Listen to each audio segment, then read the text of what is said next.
Ames, and welcome to our podcast, From Agenda to Action. I'm Susan Gwiasda with City Communications and Outreach, and I'm joined by Ames Mayor John Haila. The podcast is one way the city is working to keep residents informed about what happens at City Council meetings. After each meeting, we'll highlight key actions and discussions, provide a little context, and help residents better understand decisions that impact our community. Mayor Haila, thank you for joining us and reviewing the March 24th City Council meeting. Great to be with you again, Susan. It was quite a big agenda, and we have just a couple of items to highlight. So let's dive right into the meeting. First item we can discuss is the city attorney job description. Our attorney will be leaving. That's correct. He announced a few months ago that he's going to be retiring in September. And so this is one of two positions that City Council is directly involved with hiring a staff person. The other one is our city manager. And so the council wanted to just review the job description and also the process we're going through from a timeline standpoint. And so thanks to our Human Resources Department, they've done a great job in helping to develop a job description as well as a timeline for hiring his replacement. And so council did discuss at length not only the job description itself, but also who gets involved with the interview process and making sure that all council members have an opportunity to engage one-on-one or in groups of two, as well as reviewing how the respective candidates would be engaging with different staff members in the interview process. And also a public component as well. So there could be the possibility of a presentation to the public like there is often at that level. That's correct. In fact, one of our council members made a great suggestion, that is inviting local attorneys, the Story County Bar Association, other individuals who may interact one-on-one with this individual once hired.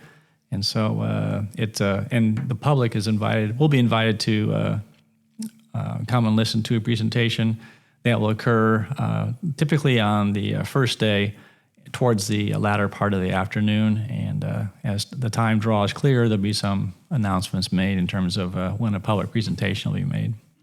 Great. Parks and Recreation had a couple of items that were interesting on the agenda. Do you want to discuss a little bit about the expansion and or establishment of park boundaries? Yes, as we talked about during the preview podcast, there are a number of pieces of property around the city that we own but are not classified as part of our park system. They are also maintained by our parks staff, and when we find that there are situations going on that we do not have the ability to enforce any types of rules or regulations, it was deemed appropriate to integrate those pieces of property into our park system. And so, for example, the hours of operation will now be established for pieces of property we own. Now are classified as part of the park system, and there may be they would have to follow curfew and other uses of the property when people are on them. Okay, that makes sense. Putting them back under the park purview and providing that structure. Correct. So another big item on the agenda was, only because of the public interest, is the Fitch Family Indoor Aquatic Center, but the precast concrete panels on the front.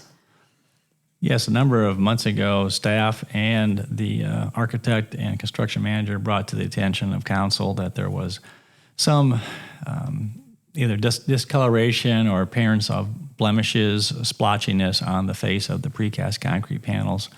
And after doing additional research and getting feedback from the architect and from the general contractor, it was determined that the best way to address those would be to put a opaque, high solid content stain on the panels.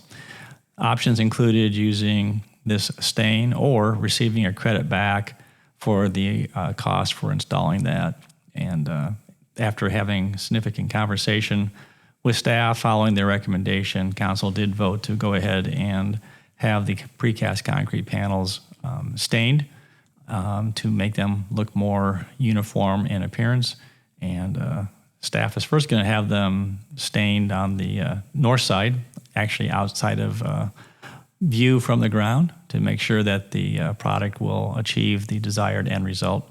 And we look forward to seeing that happen and basically enhancing the exterior appearance of this fantastic facility. It's going to open up pretty soon. Yeah, that was an interesting discussion. It's very personal whether you find that discoloration distracting, or if you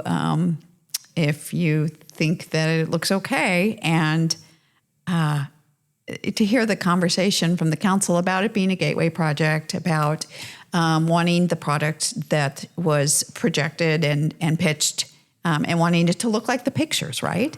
Absolutely. And we just greatly appreciate all the individuals and businesses that contributed to this project. I think it was well said by one of the council members that we owe it to them to provide the project that was represented to them initially. The initial and desired end product was a uniform appearing surface. It's not uniforming. It has a variety of discolorations from panel to panel, and so it was determined. It was the conviction of council that, okay, let's bring this project home so it looks as it was presented to our donors to start with, and provide a product and a project which everyone can be proud of. The other thing that council did talk about, staff is very good about pursuing after, is what kind of a warranty comes with this application. And there's a 25-year product warranty. This is not a labor material warranty, but if the product fades, peels, or cracks over a 25-year period of time, the product will be either replaced or price refunded. But any cost for labor would have to be borne by the city. Okay. So another item on the agenda under Parks and Recreation was the Ironwood Court wood lot renovation of Iowa DOT property. We had several residents that came out and spoke at this item, and a lot of dialogue. Yes, and we always appreciate it when the public does come out and offer feedback.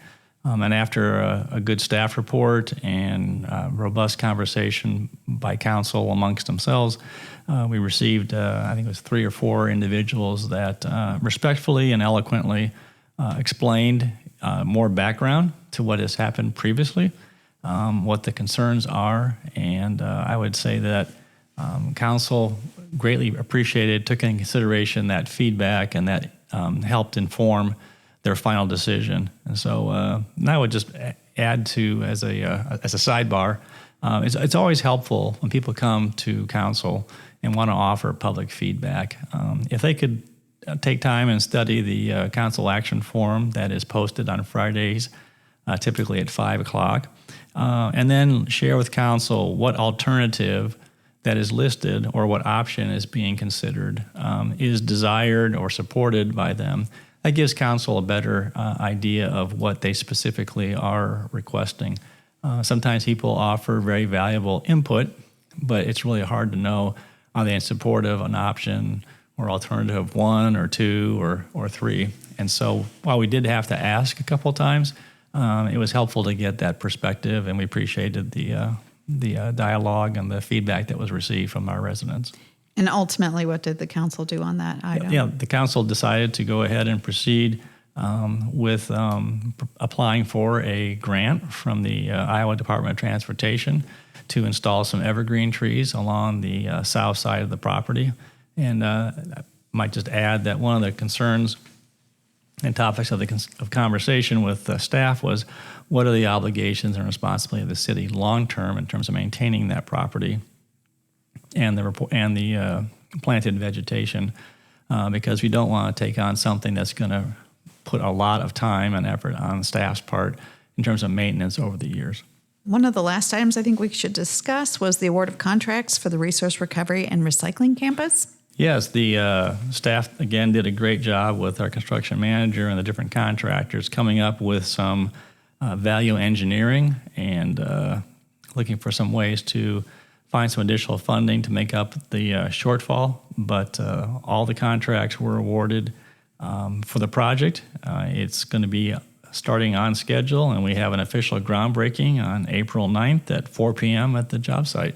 How very exciting. Well, thank you for joining us, Mayor Haila. We have a bit of a break before our next meeting. Our regular city council meeting is scheduled for Tuesday, April 14th, so we'll see you after that meeting. Thank you. From Agenda to Action is a City of Ames podcast.